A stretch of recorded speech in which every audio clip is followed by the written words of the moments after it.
Olá pessoal, sejam todos bem-vindos de volta e vamos dar então continuidade ao desenvolvimento da nossa aplicação de lista de tarefa. O objetivo deste vídeo será criar um esquema dentro do nosso banco de dados para podermos organizar melhor as nossas tabelas. Então, para tal, eu vou minimizar o IntelliJ e vou abrir o Postgres Admin. Se vocês bem se lembram, o nome do nosso banco de dados é o Task Management, eu vou selecioná-lo. Podemos ver que aqui em esquemas, número 1. Isso quer dizer que nós temos um esquema. Então vou clicar aqui em esquemas. E conforme vocês podem ver, nós temos aqui o esquema Public. Esse esquema é um esquema que já vem por padrão no banco de dados. A boa prática de programação recomenda que nós programadores criemos nosso próprio esquema. Por quê? Quando fazemos isso, garantimos um controle melhor dos nossos dados e também conseguimos organizar melhor as nossas tabelas.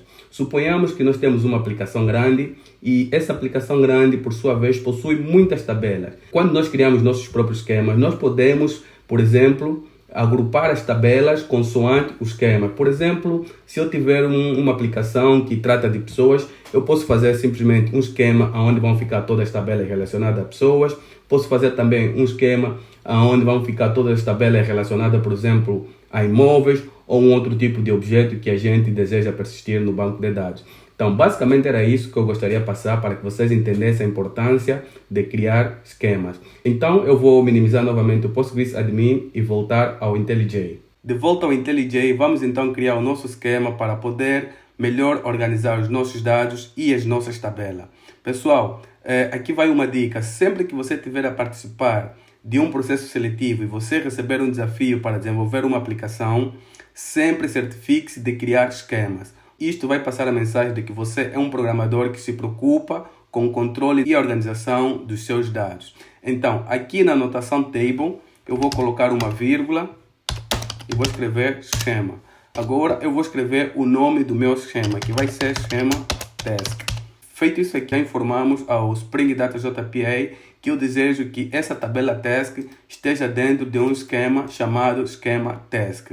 Só que o Spring Data JPA não consegue criar o esquema automaticamente conforme ele consegue criar tabelas. Então, para tal, nós temos que criar um arquivo com um script SQL que vai forçar o Spring Data JPA a criar esse esquema. Então, eu vou vir aqui no Directory Resource e vou criar um novo arquivo.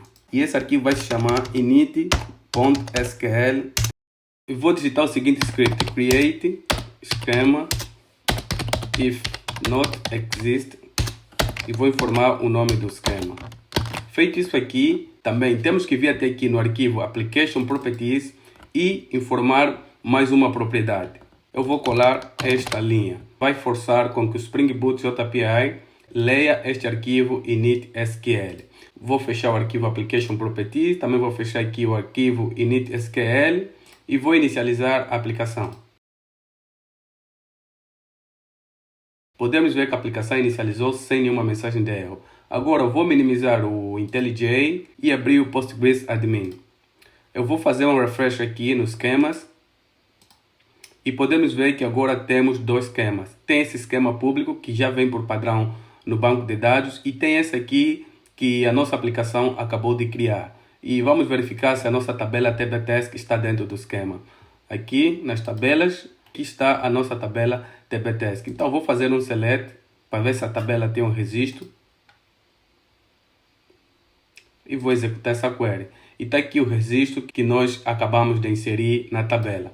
Então, basicamente, este vídeo vai ficar por aqui, um vídeo curto. O objetivo era simplesmente demonstrar como é que você pode criar um esquema para melhor organizar os dados e as suas tabelas. Por enquanto, ficamos por aqui e nos vemos no próximo vídeo. Valeu!